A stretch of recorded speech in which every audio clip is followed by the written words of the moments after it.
Spoiler warning for Sonic 3.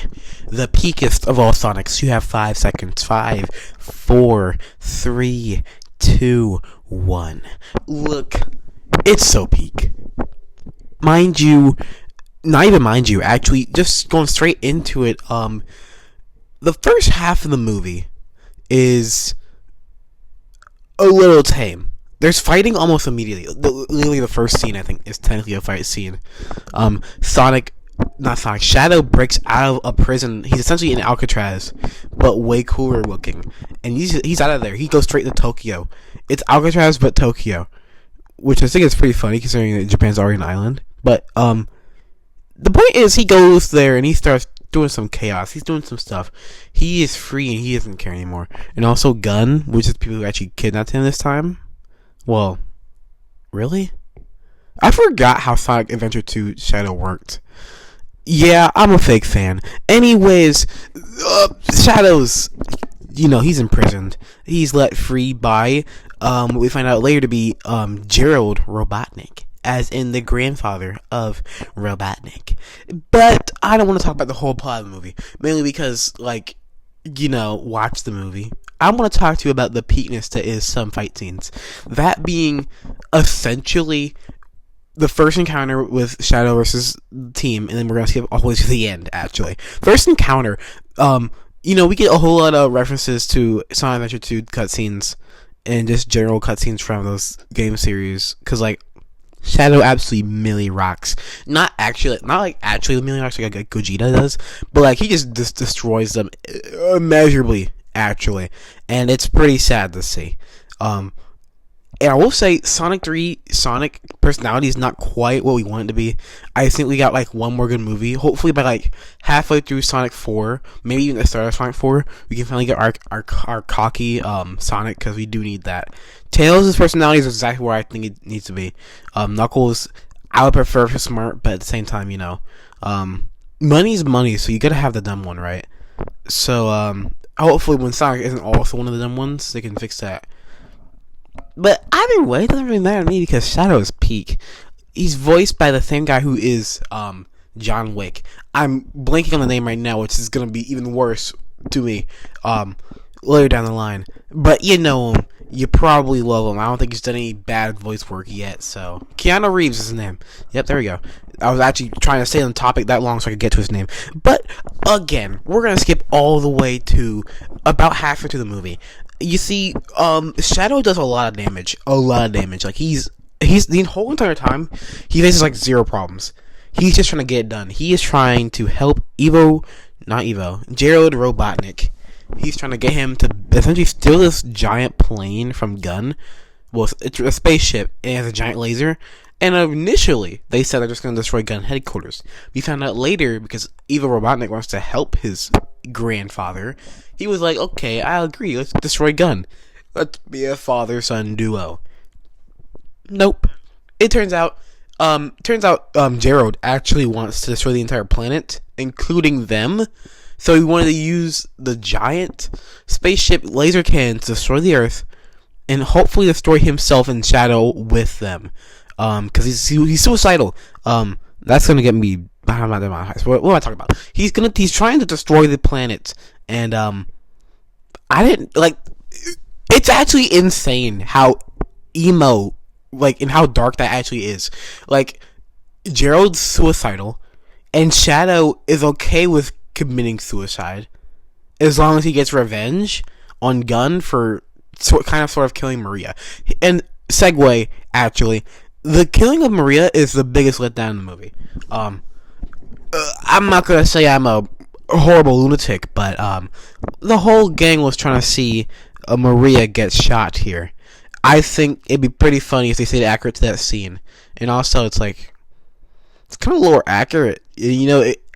In a way, it does kind of ruin a little bit of the lore here, because what happens is one of the admirals that Shadow's actually mad about later in the movie is younger back in this time, and he essentially stops one of the soldiers from nearly shooting her, and he instead misses and hits some gas cans, and he explodes and kills her.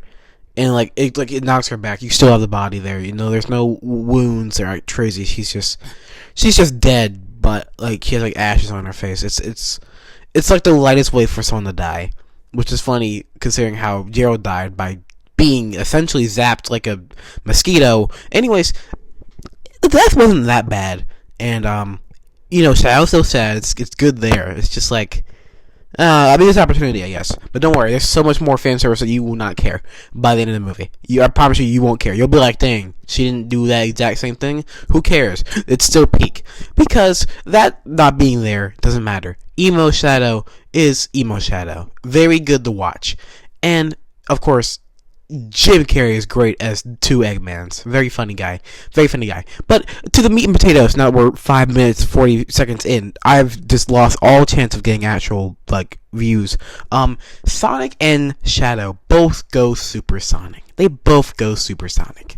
You see, I'm not going to go into details, actually. That's going to waste more time.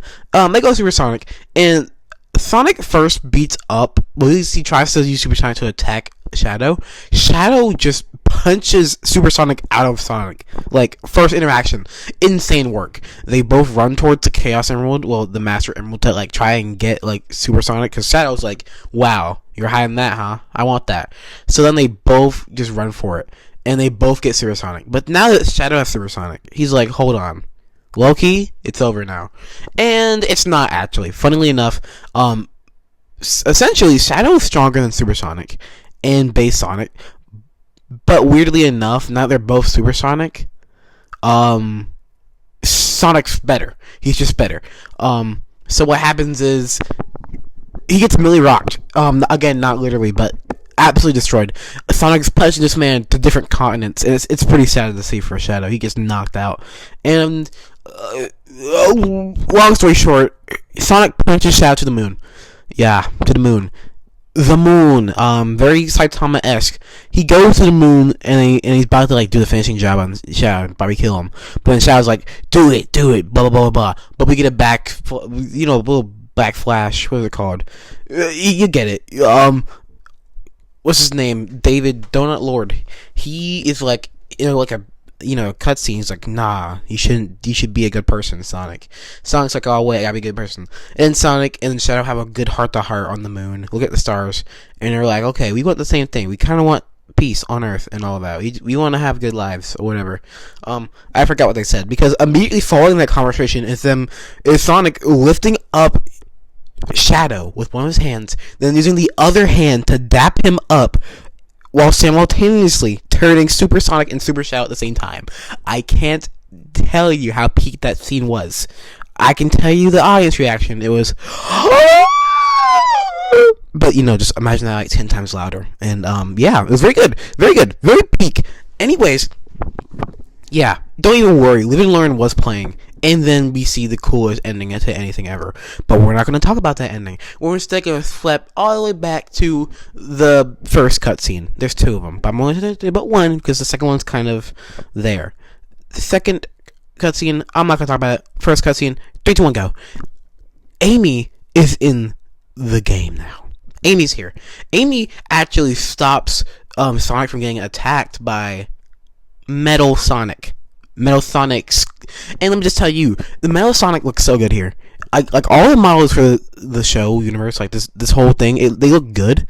They look acceptable. This is the best way you could probably do live action Sonic, besides having him look like his 3D animations from Generations. But for Metal Sonic, he's a robot, which means you can just literally put that character into the movie, and they did. It literally looks like how he would look like in any 3D game. And it's not Mecha Sonic, it's not Mecha Sonic 1 or 2 or 3. It's no robot besides, it's just the original Metal Sonic. Which is, I've always had a big issue with that, because for some reason Sega keeps trying to make different versions of Metal Sonic, or they keep trying to remake his design, but his design's already perfect. And luckily for us, they did stick with the original. And we're going to see some peakness coming out of Sonic 4. Sonic 4 will probably end up being Sonic CD, hopefully. I do prefer that over Sonic 3 anyways. The game, Sonic 3 and Knuckles, I don't like it as much as Sonic CD. And anyways, we're going to see some quick stuff. That's going to be the end of the video, guys. But let me know if you guys think about the movie. If you saw it, if you haven't seen it, please watch it. I hope my excitement for this video it makes you want to watch the movie because I want a Sonic 4. It's already confirmed actually. It's already confirmed for 2027. Like they got confirmed almost immediately. That tells you something. It does. I think it does. All right. See you guys on the next one.